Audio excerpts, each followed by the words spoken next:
Good afternoon, everybody. I'm pleased to be here today with Councilman Kenyatta Johnson, and we also have Councilman O'Brien with us, and representatives from Councilwoman Blackwell, Councilwoman Reynolds Brown, and Councilman O. I hope I'm not missing anybody. To formally announce what will be the opening of the second city-sponsored domestic violence shelter in the city of Philadelphia.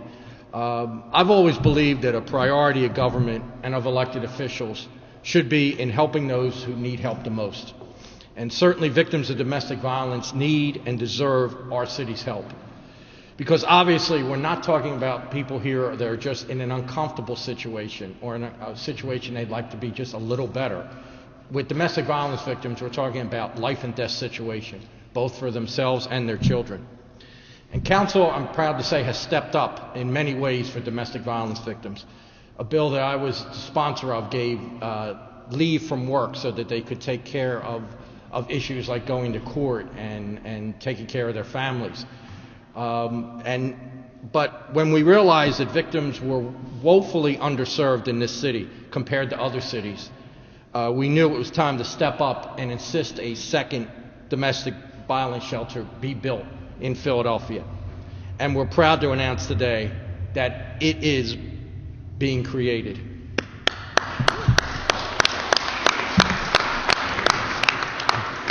We're going to hear from the administration and from the Women Against Abuse and from a person who can talk firsthand about the need for such a shelter. But first, I talked about stepping up. Councilman Kenyatta Johnson, from the moment he came into City Council, has been an outspoken advocate for domestic violence victims and the need for a second safe haven for them. And it was his resolution before the Public Safety Committee that highlighted and put in perspective why this was so necessary.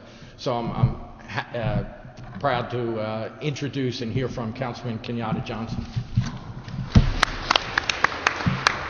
Thank you, Councilman Greenlee, and I want to take the time to thank also the leadership team and City Council and the other members who were supportive of our efforts to make sure that we restored funding that went directly toward Women Against Abuse to give them the resources needed to create this new shelter.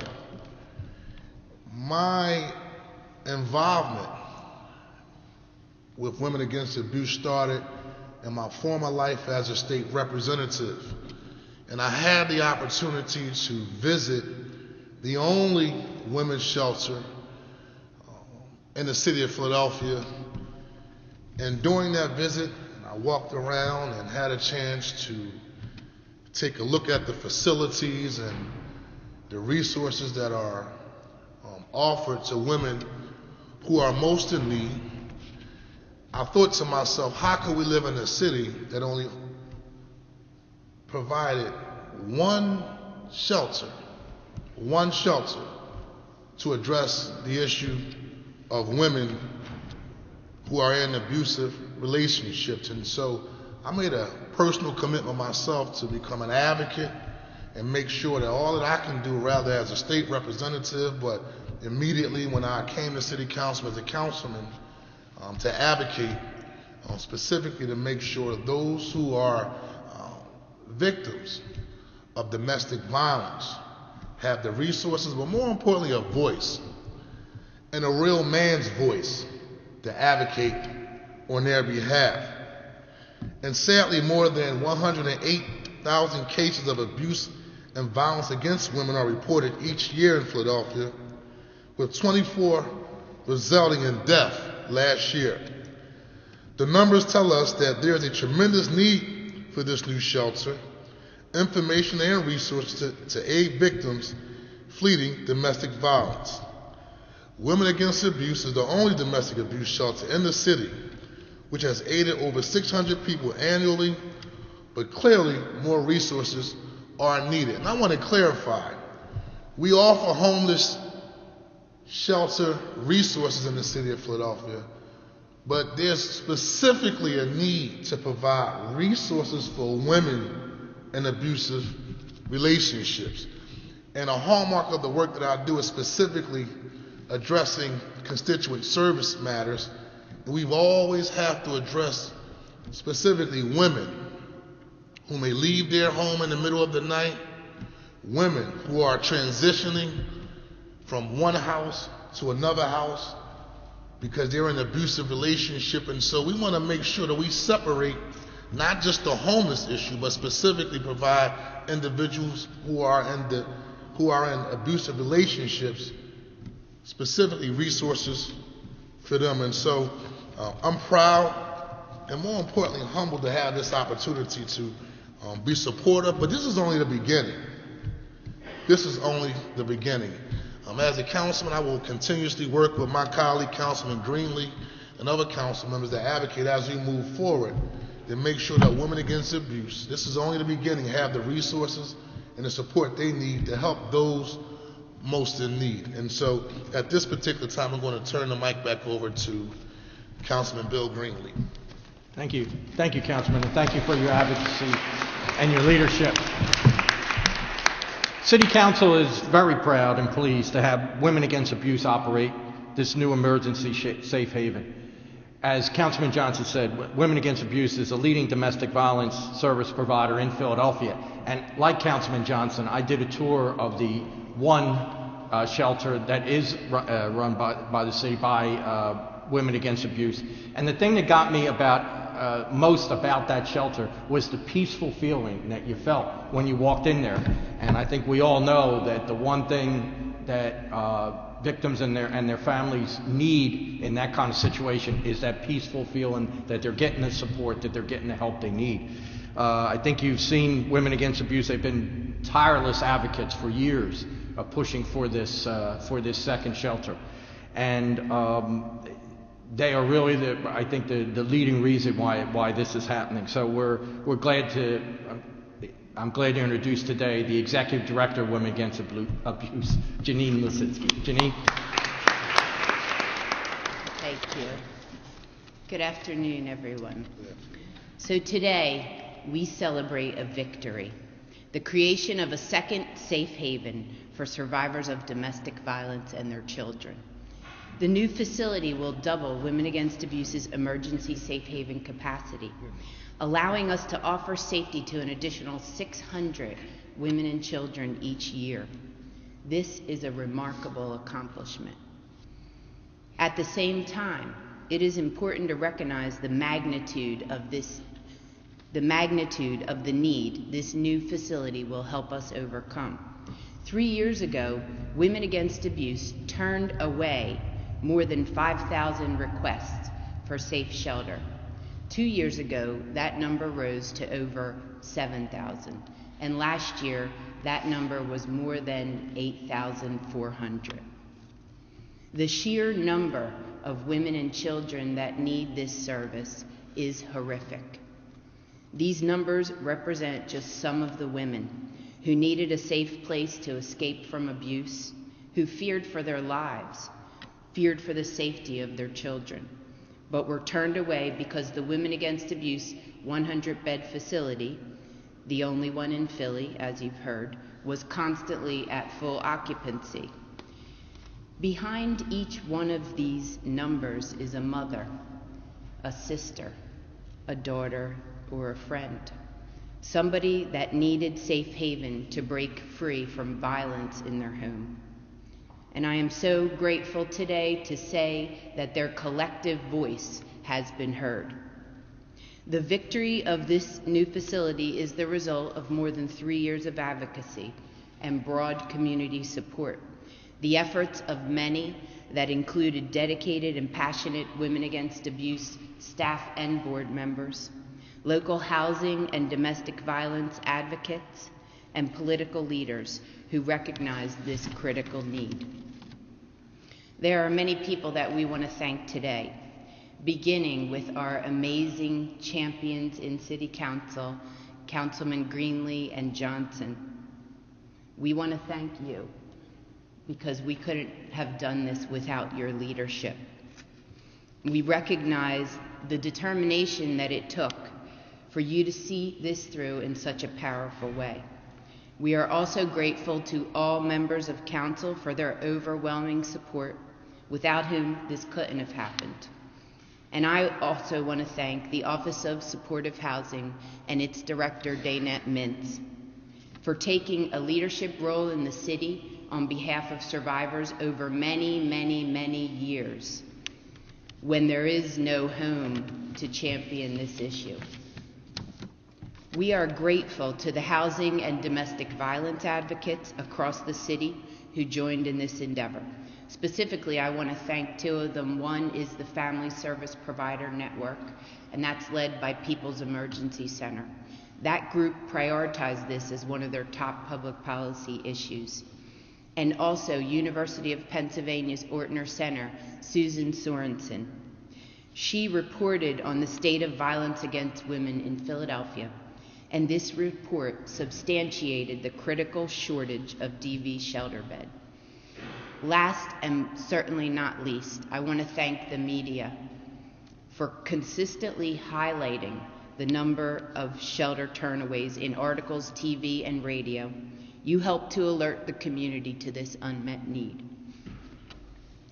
While this new safe haven is a huge step to addressing safety needs of survivors, our work as a community is far from over. We must continue to work together, all of us, to ensure that regardless of which door a victim may enter, whether it's having their injuries treated in a hospital emergency department or seeking a protection from abuse order in a courtroom, that they have access to resources for safety. Only by working together can we create a community response to domestic violence that will promote safety and prevent further abuse. There are several ways that you can help. Visit our website at womenagainstabuse.org and sign a pledge against violence. Donate to further our work. Display hotline cards in your workplace. There are many more ways to get involved. We just ask, please use your voice to make sure this silent epidemic that impacts 1 in 3 women can be addressed. In closing, I just want to leave you with a message from one of our former clients. She wrote to us, "I was 7 years old when my mom said we were going to the Women Against Abuse shelter.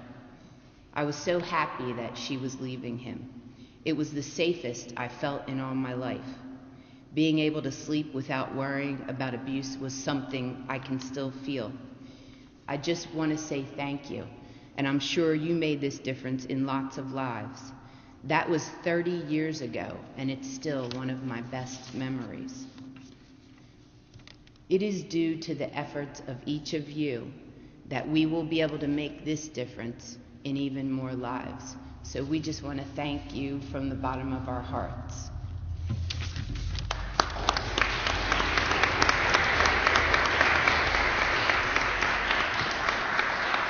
Thank you, Janine, and thank you for all you do. And as we know, this doesn't happen without a cumulative effort of many, many people. And I know there's other advocacy groups here today, and we appreciate everything that you all have done and will continue to do.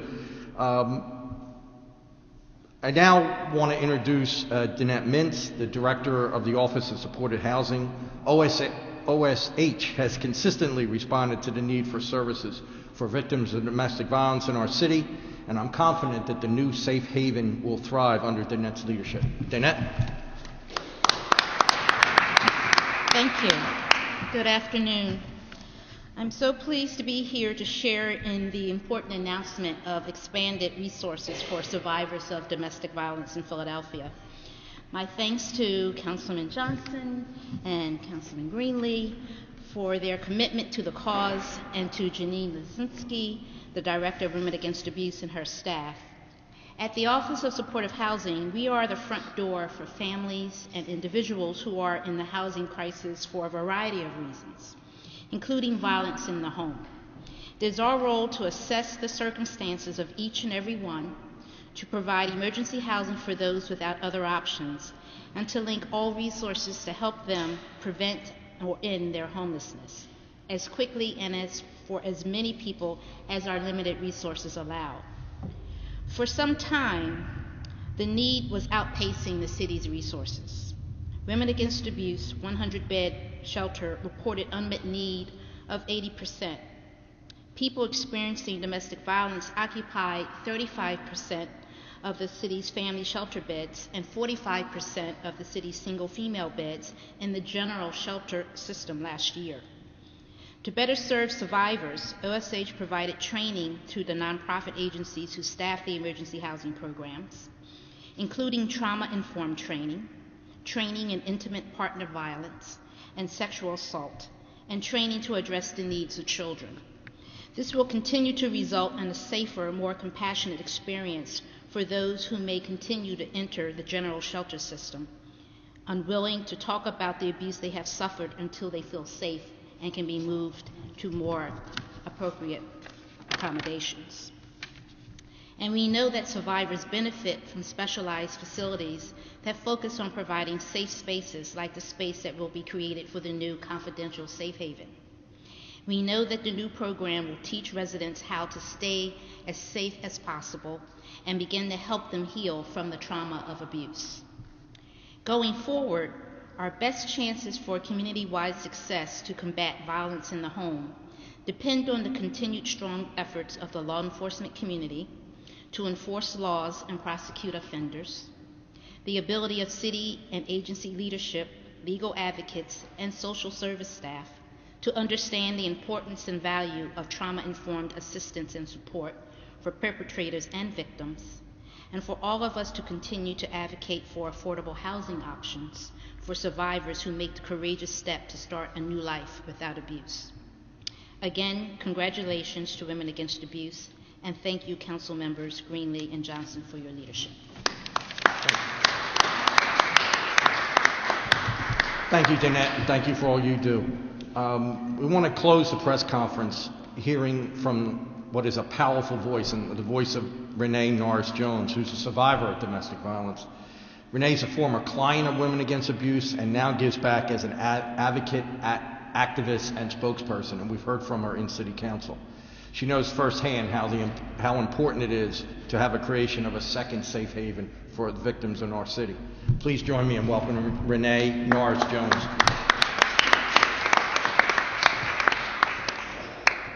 Hi, good afternoon. My name is Renee Norris-Jones. I am a survivor of domestic violence. I am honored to be here today. At each one of these events, I get choked up because I remember what it was like. I went through Women Against Abuse in their beginning. I'm getting off track, but I'll have a look at my notes here. One of the things that's been mentioned is the one shelter in Philadelphia. In many of my outreaches, I often ask the folks that are there, how many shelters do you think there are for domestic violence? And the response is always 20, 30, 15, and I tell them one. And it's silence. It silences the room. This second shelter means so much. 35 years later, I remember what it means to be tortured, to be fearful for your life, to find the courage and opportunity to go out and make that phone call. And I say go out because back then there were no cell phones, so you had to go out to a payphone. Sometimes you went with the clothes on your back, sometimes you had night clothes on. And you went to that corner. I remember standing out there, rain, snow, sleet, or hail, making that phone call. And they say, there's no room. People constantly ask, why did you stay? Because how many times do you go make that phone call and there's no room at the end? And you have to go back in. Going back in means you know what's going to happen. So it takes courage. It takes courage and opportunity. Sometimes it's the split of the second. Oh my God, he turned his back. I'm going to run. And you call and no one's there. Globally, a woman is beaten every 9 seconds. In the scope of this 30-minute press conference, that's 200 women. I'm here to lend my voice for survivors, women who are beaten right now as we stand here, and ones that we will hear about on the evening news, ones that will lose their life, as my sister did in 2001, at the hands of her husband in a murder-suicide. Women Against Abuse not only saved my life and helped me to escape, I'm alive today because of them. It was several years after my final at the end of a 7-year relationship that I realized that my ex-husband bludgeoned his mother to death. It still sends chills down my spine that, oh my God, that could have been me. So I want to thank everyone here, folks that are not here, for what this means. Having a second shelter is just a second step. Women Against Abuse, as I said, they didn't just save my life, but they empowered me. I went to them as a 16-year-old, left home at 16 because I knew everything, long story. Married as a teenager, married into an abusive relationship. My family was not there. I was told by my own father, who I held up here, what did you think marriage was? So it sent me back into that relationship. But they took a 16-year-old, 17-year-old who was a high school dropout, and I stand empowered in front of you today, a responsible professional adult embarking on my PhD. So they empower people. They saved my life and they empowered me to give back. So for everyone here, everyone that made this possible, I thank you.